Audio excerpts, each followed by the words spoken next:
So this looks like a 2007 2.0 liter 4-cylinder Ford Focus. I'm doing the thermostat. Where's the thermostat? It's down here. It's a whole housing assembly. 3 bolts. It comes like this from the dealership. That's what I'm doing. Got a mounts in there just like this. 3 8mm bolts. And here's my tools.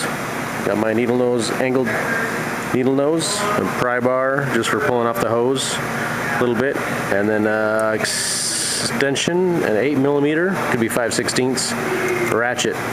First thing I do is take this hose off the pipe. There's a clamp, and I get that with my needle nose pliers right down here. Oh, actually, also I take off this connector right here. Looks like AC connectors right there. I take that off, put it down to the side. Also difficult to see, that connector right down there actually attaches up on a little clip,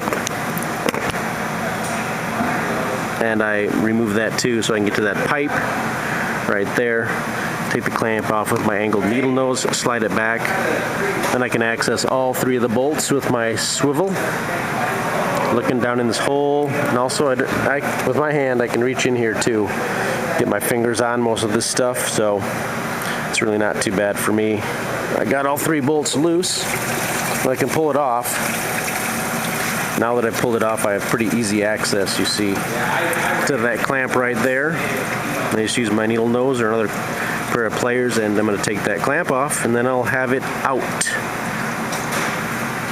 So use my pliers, I was able to slide that back there, and then get a screwdriver or pry bar, and we'll get in there, and we'll just get this hose off, and we'll pull the piece out.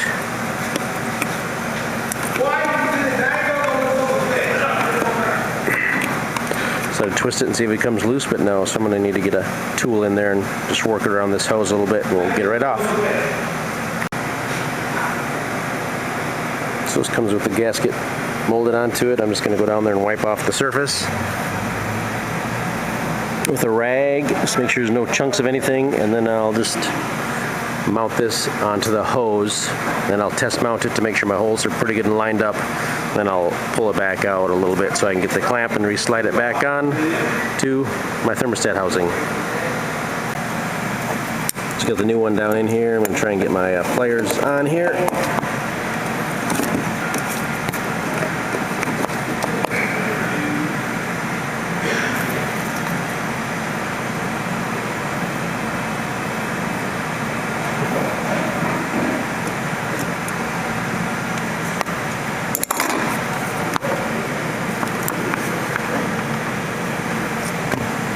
Going to try and line up the clamp on the grooves on the hose.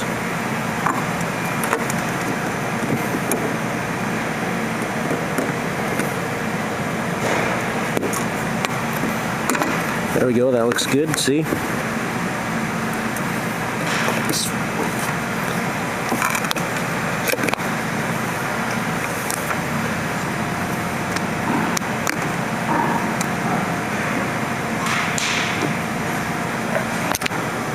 Fit it back down in the hole there.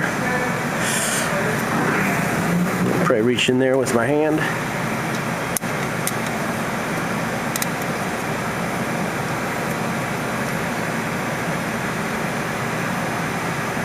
Like that. I might be able to just hold it with one hand and get it started with my other hand, or with the swivel and socket. But that's really all you gotta do. Just gonna hold that there, and of course you start all 3. Don't tighten any of them until you get them all started by hand. Don't use a gun either, or you might get stripped or stuck. Just giving you a quick shot of my ratchet down there.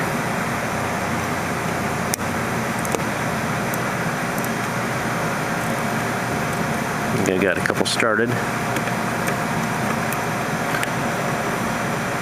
A little bit tricky, but again, you just get them started like that with your ratchet, and once they're all started, then go ahead and tighten them up.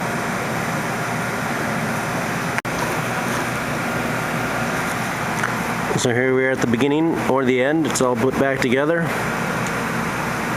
Connectors back in place. We'll just go ahead and take the cap off, and we'll fill it with a 50-50 mix. of the proper coolant. Let it run for about 5 minutes. You should get some heat inside the vehicle. If you don't, go ahead and shut it off. And carefully take the cap off and see if you can add some coolant to it. Might have an air pocket. Otherwise, if you're getting some good heat, go ahead and run it. Half hour or so, go on a test drive, 5 to 10 miles. Should get fully up to operating temperature. Bring it back, let it cool off, and then just make sure it's in the range indicated on there. It says cold fill range right there. Good luck to you on your thermostat replacement. Alright, we got it in between the hot and cold range, or the full cold range there. Got it running. Go in the car. It's probably just been, like I said, 5 minutes. You can see the temperature gauge is moving up a little bit, and I can feel it. You can't feel it yet. Don't have that technology, but I'm getting some warm air. So I'm feeling good about letting this continue to run. We'll let it run for a little while, 15 minutes or so, and then I'll probably go for a test drive with it. Keep an eye on the fluid level before I do that. We can call this a job done then after that.